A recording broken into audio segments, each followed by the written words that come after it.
पतिव्रता स्त्री को चाहिए कि उसका पति जब भोजन कर ले उसके बाद ही भोजन करना चाहिए। ये पतिव्रता स्त्रियों का लक्षण होता है। पति के भोजन करने के अनंतर भोजन करे और पति खड़ा रहे तो उसे भी खड़ा रहे, मतलब उसकी अनुकूलता में अनुकूल बने। पति के शयन के बाद शयन करे और पति के जगने के पूर्व उठ जाए।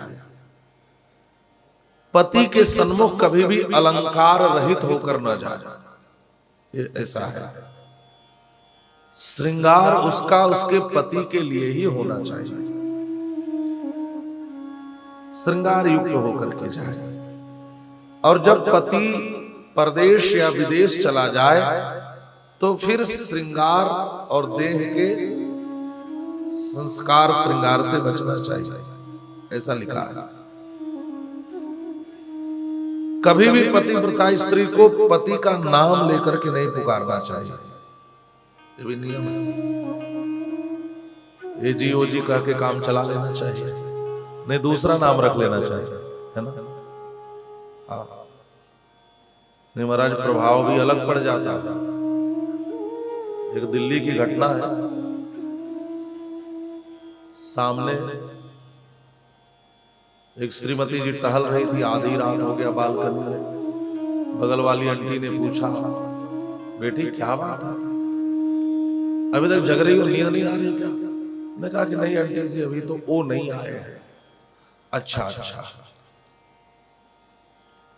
भूख लगी है, अच्छा भोजन नहीं की हो? कहा ना। तो आंटी जी ने कहा देखो तो आज भी कितनी अच्छी पत्नियां हैं, बिना भोजन कराए भोजन नहीं करते, कितनी महान हो तुम, देखो तो पति की प्रतीक्षा कर रही हो। कहा हाँ हाँ प्रतीक्षा ही कर रही हो, लेकिन बेटी कुछ तो खा लो, रोज लेट आएंगे तो कब तक भूखे रहा करोगे, स्वास्थ्य का ध्यान रखो। उसने कहा क्या बताऊं आंटी जी, घर आते हैं तभी तो खाना बनाते हैं, बनाएंगे तभी तो खाऊंगी। तो ऐसी भी पतिव्रताएं होने लगी, आप समझ रहे हैं? ऐसा पतिव्रता नहीं होना। पति को कभी क्रोध में भी अपशब्द न कहे, ऐसी कठोर वाणी का प्रयोग न करे जिससे पति का हृदय आहत हो जाए। ये सब भी धर्म है, पतिव्रता स्त्रियों का धर्म है। पति बुलाए तो घर का सारा काम काज छोड़ करके दौड़ करके आना चाहिए, और अनावश्यक दरवाजे पर खड़े होकर इधर उधर नहीं देखना चाहिए। ये सब पतिव्रता स्त्रियों के धर्म है। कभी किसी का भेद पता चले तो उसको प्रचारित नहीं करना चाहिए, या घर का भेद बाहर फैलाना नहीं चाहिए, ये भी नियम। आपके घर की कोई रहस्य की बात है कोई ये, तो पतिव्रता स्त्री का ये लक्षण है। अपने घर की कमजोरी, अपने घर का दुर्गुण, अपने पति के दुर्गुण को, आदि यदि दुर्गुणी भी हो तो उसको बाहर बहुत प्रकाशित करना नहीं चाहिए, ये पतिव्रता स्त्री का लक्षण है। और यदि तीर्थ यात्रा की इच्छा हो और व्यवस्था न बन पा रही हो लेकिन मन में इच्छा हो, तो यहां तो बहुत बड़ी बात कह दी गई कि यदि पतिव्रता स्त्री है तो पति के चरणों में ही उसका तीर्थ होता है। यदि उसके अंगूठे का चरणामृत ले ले तो तीर्थ यात्रा का फल मिलता है। इतनी निष्ठा पति के प्रति होनी चाहिए, है ना। और पति के भोजन के पश्चात भोजन करे, और पति का यदि उच्छिष्ट बचे तो उससे घृणा न करे, वो घृणा के योग्य नहीं होता, वो तो प्रसाद की तरह होता है, उसको ग्रहण करे। और पतिव्रता स्त्रियों का लक्षण क्या है? कहा घर में नित्य भोजन बनाने के बाद देवता को भोग लगाए।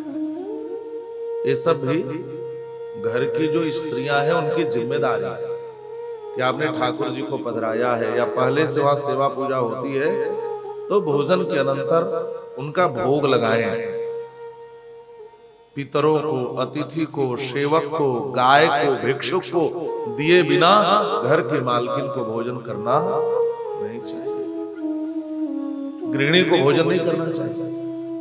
आपके घर पे गाय है या कुछ आपने पाल रखा है तो अपने भोजन करने के पहले जिम्मेदारी यह है उस स्त्री की कि पहले उसको भोजन कराए।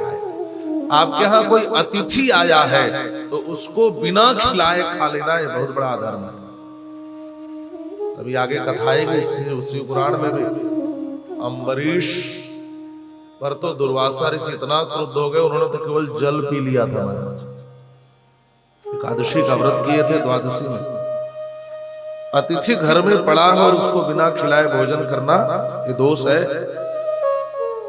आपके घर कोई नौकर हो, सेवक हो, उसको खिलाए बिना भी भोजन नहीं करना चाहिए। मतलब यह पतिव्रता स्त्री के लक्षण है। वह इस जिम्मेदारी को समझती है जो मेरे घर के आश्रित हैं पहले उनको भोजन कराए। और वाल्मीकि रामायण में जब राम जी श्रृंगवेरपुर पहुंचे और निषाद राज जी कहते हैं प्रभु हम आपके भोजन के लिए कुछ लाना चाहते हैं, तो राम जी ने बड़ी सुंदर बात कही, मित्र ये जो घोड़े रथ में बंधे हैं ना, दिन भर मुझे लेकर दौड़े, मेरे पिता के बड़े प्रिय घोड़े हैं, पहले इनको कुछ खिलाओ, इनको खिला दोगे तो समझना राम का पेट भर गया। और घोड़े रोने लगे। वाल्मीकि रामायण पढ़ना, ऐसा स्वभाव राम जी का कि घोड़े भी प्रेम करते हैं। और घोड़ों का आप रुदन पढ़ ले वाल्मीकि रामायण में तो आपका हृदय फट जाएगा। तो ये भी एक महती जिम्मेवारी होती है कि जो आपके आश्रित है उसको भोजन देना भी आपका धर्म है। तो भोजन के पहले गाय को कुछ खिलाए, यदि घर में गाय है तो पहले उसको खिलाए, वो भूखे रहे, आप भोजन न करें। और घर की सामग्री को ठीक से रखना, घर को सजाकर रखना, यह भी पातिव्रत धर्म है। पति की आज्ञा के बिना कोई उपवास करना, कोई व्रत करना, झगड़ा करके कोई उपवास करना यह उचित नहीं है। उसको अनुकूल बनाकर, उसको समझाकर ही व्रत करना चाहिए, ये भी धर्म है। और क्लीबम वा दुर्वस्थम वा व्याधिकम वृद्धमेव च, कुछ लोगों को पति नपुंसक मिल जाए, दुर्गति में पड़ा मिल जाए, बूढ़ा मिल जाए, रोगी मिल जाए, ये सब लिखा है, दुखी मिल जाए तो भी उसका अपमान न करे, ये भी पतिव्रता स्त्री का धर्म है। ऋतु स्नान के पश्चात ही पति के पास जाना चाहिए। जब ऋतु काल चल रहा हो तो उसमें पति से दूर रहना चाहिए। यदि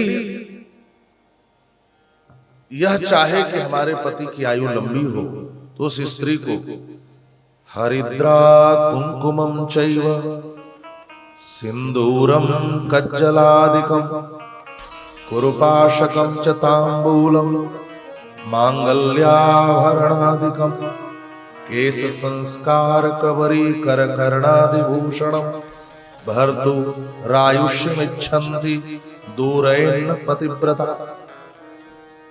पतिव्रता स्त्रियों को मांगलिक आभूषण जरूर पहनना चाहिए, केशों का संस्कार करना चाहिए,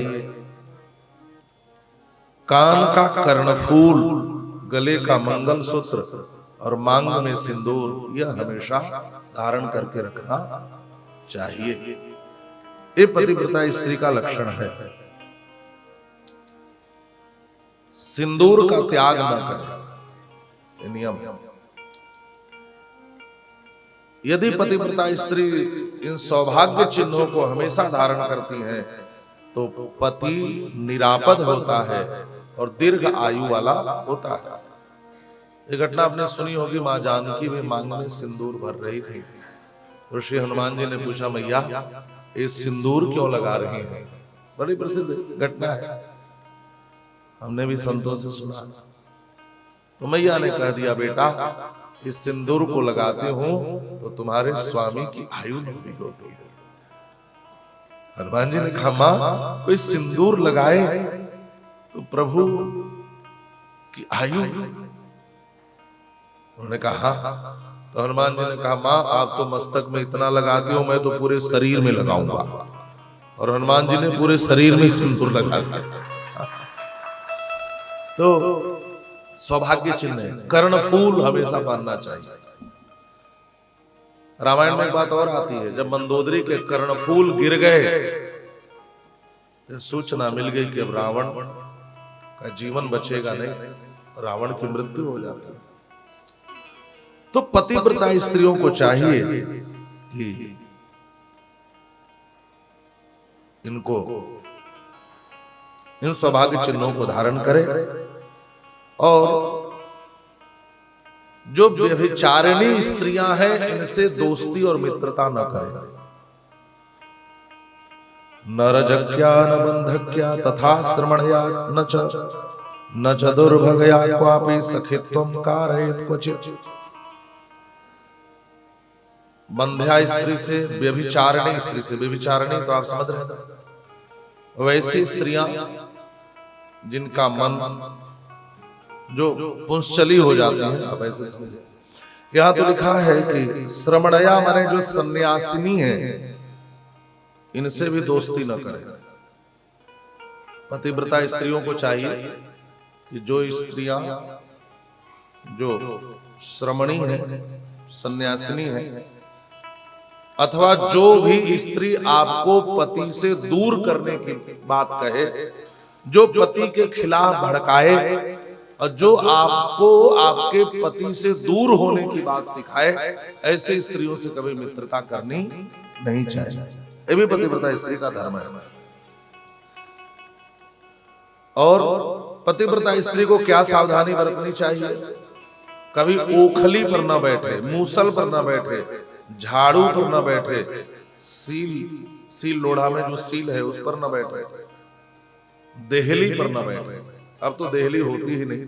पहले गांव में जो लकड़ी के चौखट होते थे ऊंचे ऊंचे, तो कभी कभी स्त्रियां उस पर बैठ जाती थी, लेकिन ये सब अमंगलकारी है। स्त्रियों को कभी झाड़ू पर नहीं बैठना चाहिए।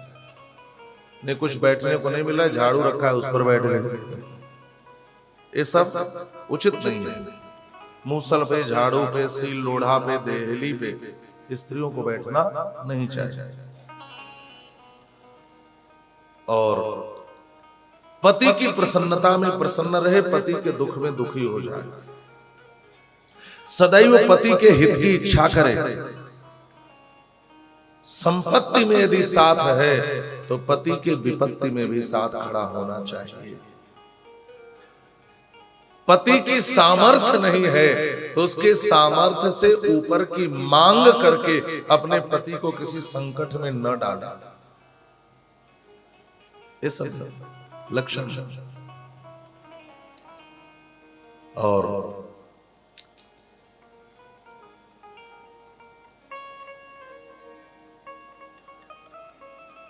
कलह से हमेशा बचे।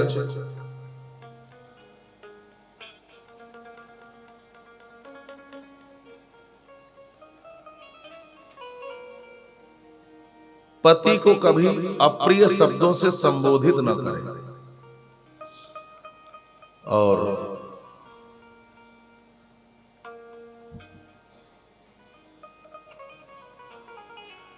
यदि कोई स्त्री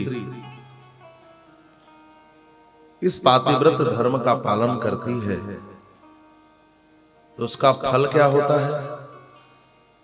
कहा ऐसी पतिव्रता स्त्री यदि कहीं चरण रख दे तो वह पृथ्वी धाम की तरह हो जाती है, और ऐसी स्त्री जिस जल को छू ले वह जल पवित्र तीर्थ की तरह हो जाता है।